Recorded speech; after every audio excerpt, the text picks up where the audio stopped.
Hello, my name is Corey Recco, and this is another one of my videos about misidentified historical photographs.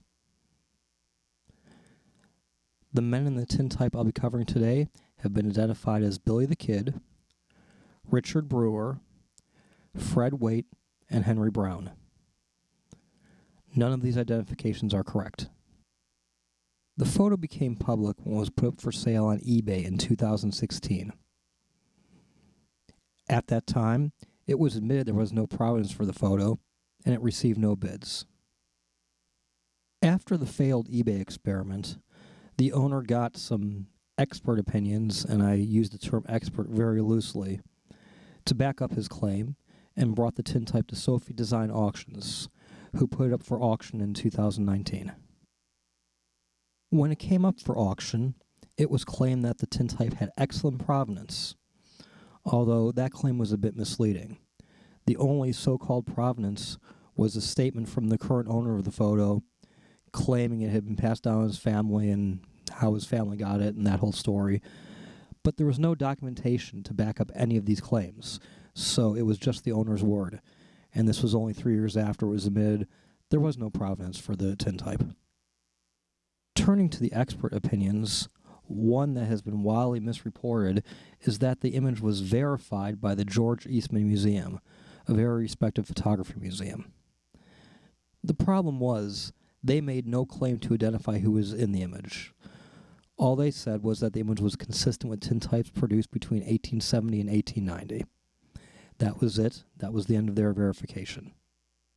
The other expert opinion was the work of so-called facial recognition expert Ken Gibson.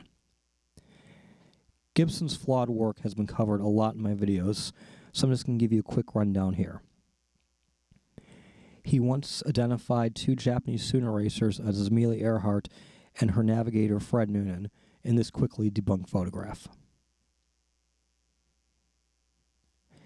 In another photo taken in Arizona, he claimed to identify Doc Holliday and Morgan Earp.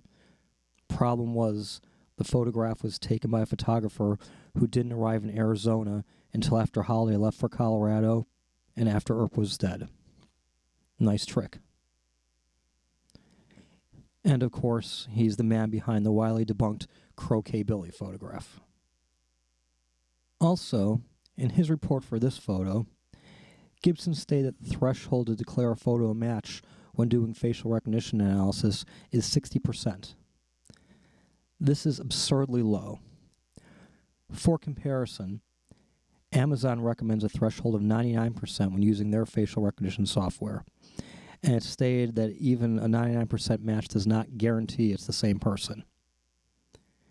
In this particular photo, Billy scored a 72. Not only is this low, but some of the other comparison images used were photographs that were not Billy the Kid. And that is all the alleged evidence for the identifications in this photograph. Unsurprisingly, it received no bids when it went up for auction. My name is Corey Recco.